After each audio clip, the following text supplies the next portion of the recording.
Groom's ex crashed our wedding, so I left him at the altar. Now his parents want to buy me a house for Fix's mistake, but he demands I give it to him since he's homeless. Hi, so I was supposed to get married last month, but that ended up not happening because my ex-fiancé Scott is an idiot. And now he's driving me crazy because his parents want to buy me a house to compensate for his idiotic behavior, and he thinks that I shouldn't accept it. I don't understand what to do now. For context, Scott and I are both 25. We met in college and have been together since graduation. He didn't ask me out before, even though we had a back and forth flirtation thing going on ever since we became friends in our second semester. However, after we graduated, he finally worked up the courage to ask me out and I said yes. After dating for a couple of years, he proposed to me last year and I said yes. He and I have had a perfect relationship and I didn't think anything could possibly go wrong, but man, was I wrong. Before me, Scott had been with only one other woman, and that was his childhood sweetheart. Let's call her Caroline. I had never personally met her, but I had seen a couple of photos of her from his high school yearbooks. They had been voted best couple when they graduated, and it made sense because they had been together since middle school. He never spoke about her, but I did get to know from a couple of his friends that they had been inseparable while they were growing up. They had been best friends when they were in elementary school, which turned into a relationship by middle school, and by the time they were in high school, they were actually planning to get married. Unfortunately, it didn't work for them because Caroline's father wanted her to go to business school in New York, which was really far away.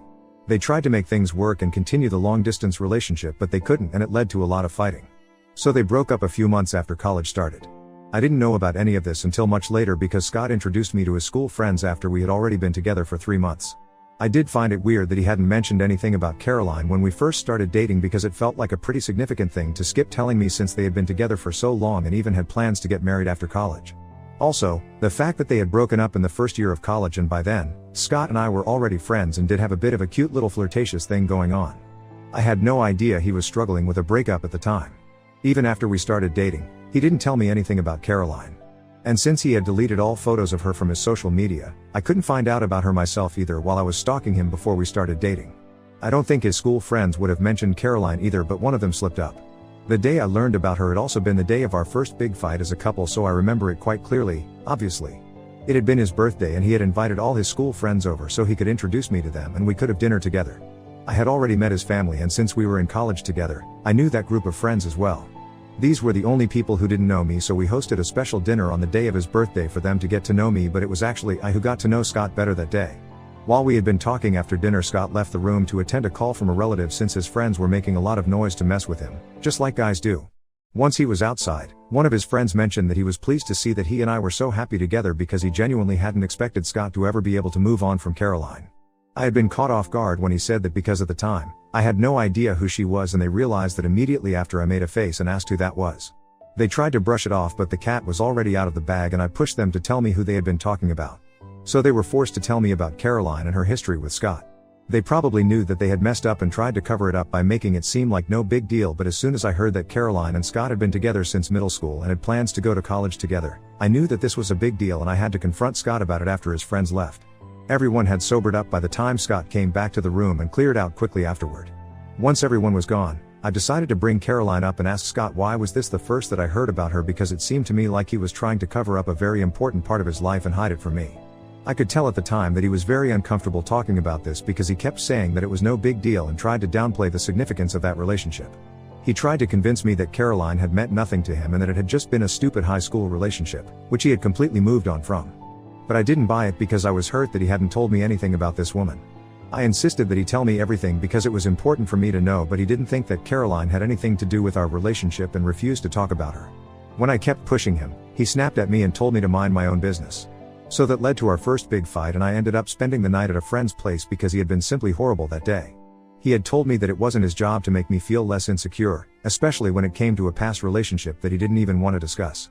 He completely glossed over the fact that he had kept this a secret from me for no real reason and made it all about me and my issues, saying that I was getting insecure over a past relationship from high school and it showed that I had a lack of trust in this relationship, so it was insulting to him. He somehow convinced me that I was getting upset for no reason and that the only reason he hadn't told me about Caroline was because he knew that I would react exactly the way that I did and get upset because he had been with her for a long time. But I would refuse to believe him if he said that it didn't mean anything to him anymore and kept feeling jealous and insecure about her.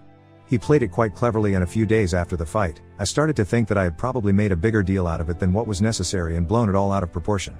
So I apologized to him and he forgave me as long as I promised him that I wouldn't bring Caroline up again.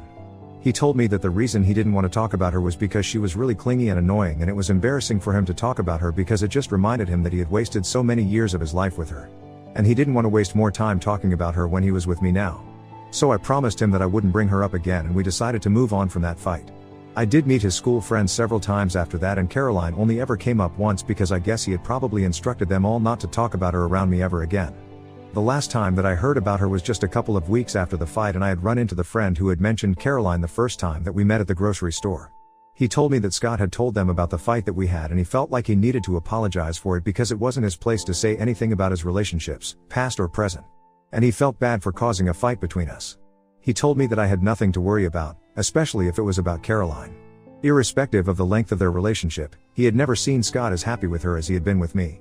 He probably said it in order to do damage control, but I bought it, and it made me feel really happy because this meant that whatever Scott had said about him having completely moved on from Caroline was true, and the reason he was so secretive when it came to her was actually because of what he had stated and not because he was still in love with her or whatever. And that was pretty much the last time anybody ever brought Caroline up.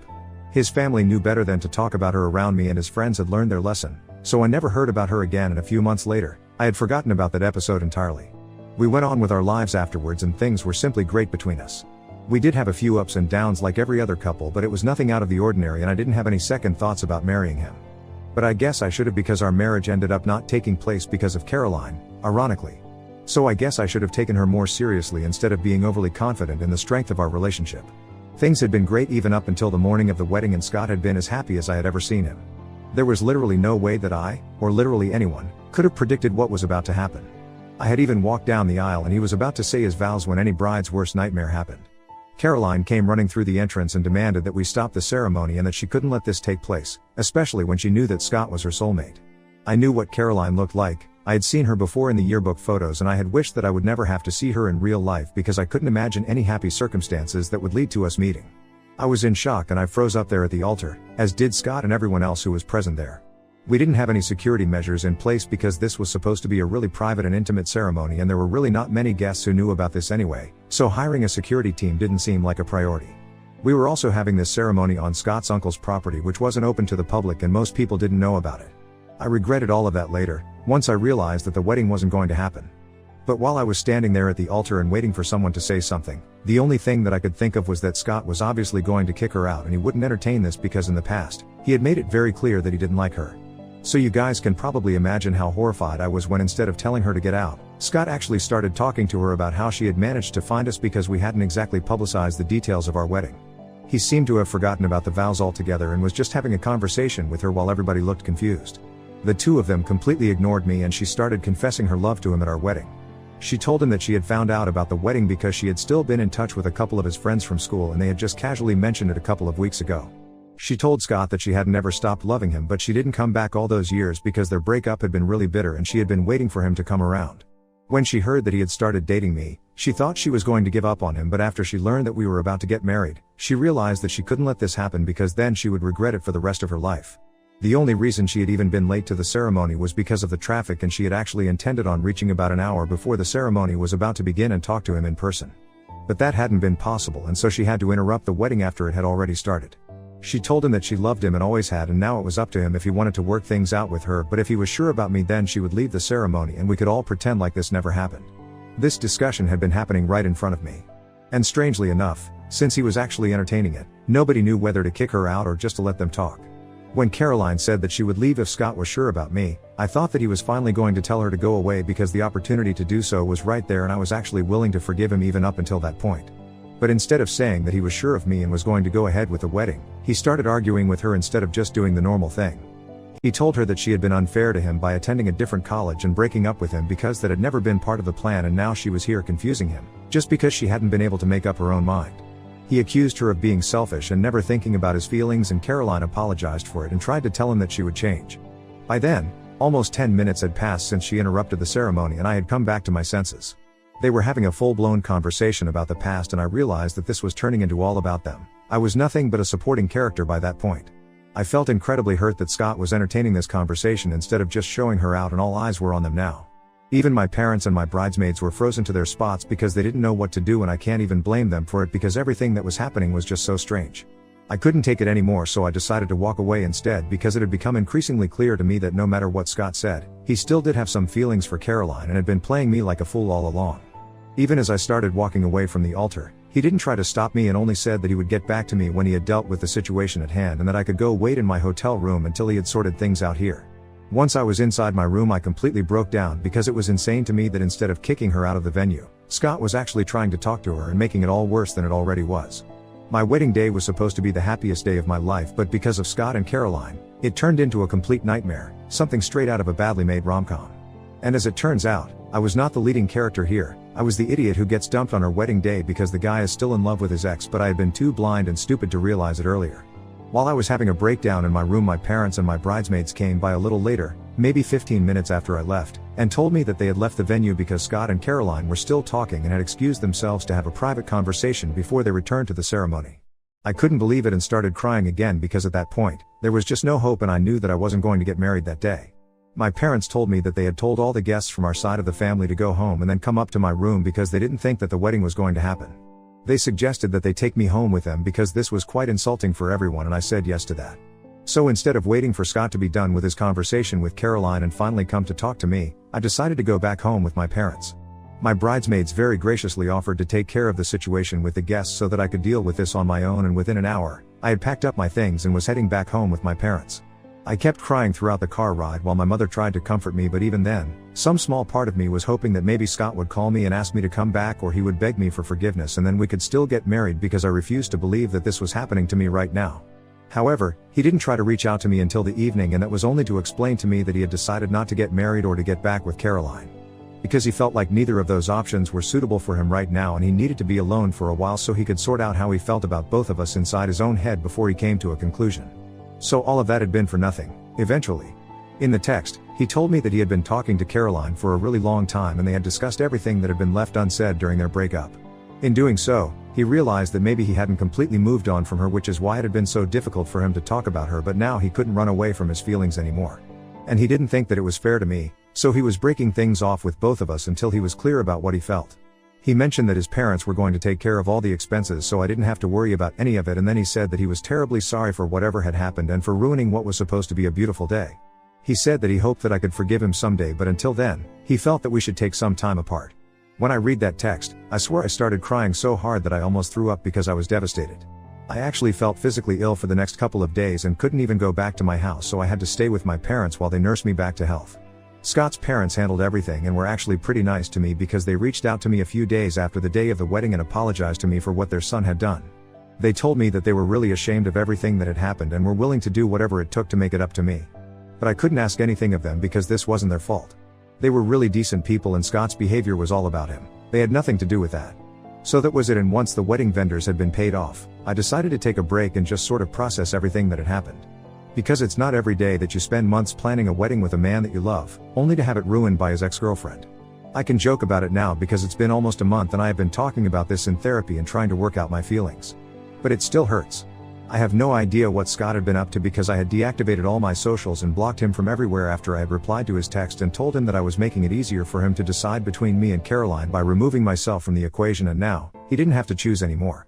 After sending that message, I blocked him and he didn't try to reach out to me after that. However, a few weeks ago his parents paid me a visit and told me that they had come into a lot of money because his dad had just made CEO, and that came with a significant pay raise. So now they wanted to buy me a place of my own, which they had been planning to do anyway. It was originally supposed to be a wedding gift for me and Scott, but now it was going to be a gift to me to make up for whatever had happened. I have been living with my parents ever since the day of the wedding because the house that I used to live in earlier was one that Scott and I had leased out together, and I was afraid that if I went back, then I would run into him, and I didn't want that. My bridesmaids had been the ones to pack all my things and bring them back home for me a week after the day of the wedding. And they had told me that the house had been completely empty when they showed up there, so they knew that Scott hadn't been around and had left with his things before me. I had spoken to the landlord and he had also confirmed that Scott had backed out of the arrangement and now I was his only tenant, so I told him about whatever had happened and said that I wouldn't be coming back because it was just really difficult for me to return to our home. And I couldn't move back for practical reasons as well. The rent would be too high for me to pay by myself. So right now I have nowhere else to go, and I also know that I can't live with my parents indefinitely. And if his parents were nice enough to offer, then I don't see any reason for me to reject it. But Scott found out about this somehow and has since started hounding me from different phone numbers to try and pressure me into rejecting them because he is apparently homeless now and has been living in his car for the past few weeks. He believes that he is entitled to the house and that I should tell his parents no so that they approach him instead. He hasn't explained anything to me like how he ended up homeless and living in his car or why he isn't on speaking terms with his parents anymore and claims that it's none of my business.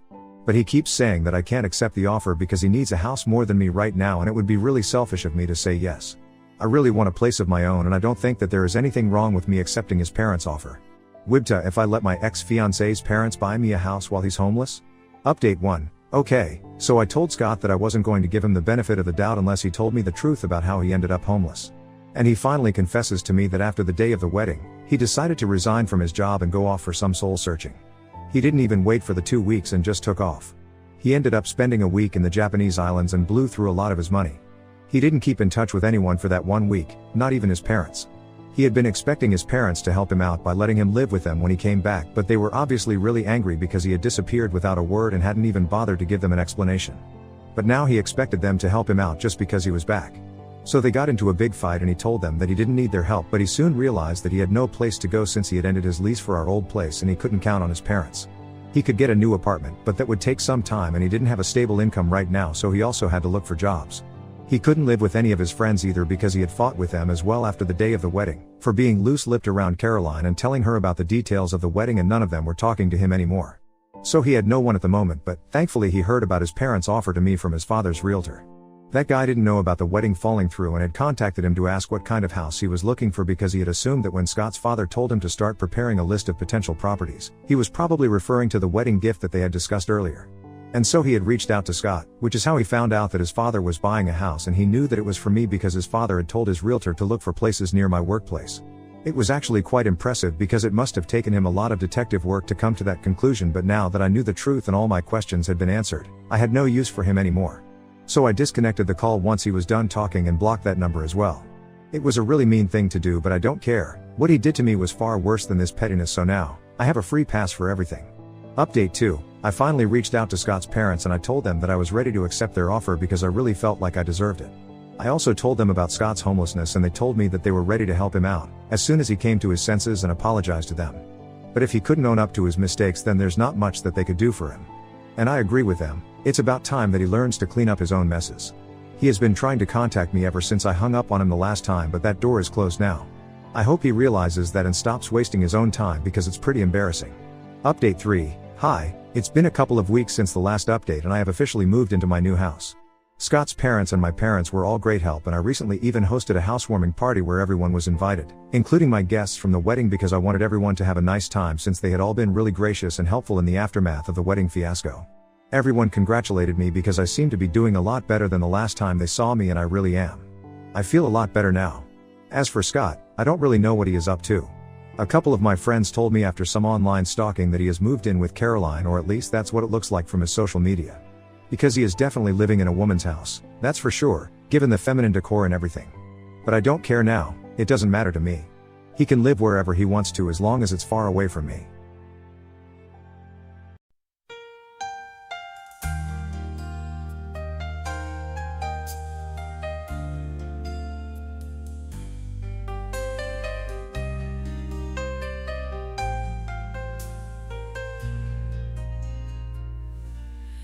In the harbor of memories where ships depart, echoes of longing fill the heart. Waves whisper tales of journeys untold. In the harbor of dreams where love unfolds. Far away harbor where the sea meets the sky. Beneath the stars where dreams never die. Through the mist where hope sets sail. In the harbor of distance our love prevails.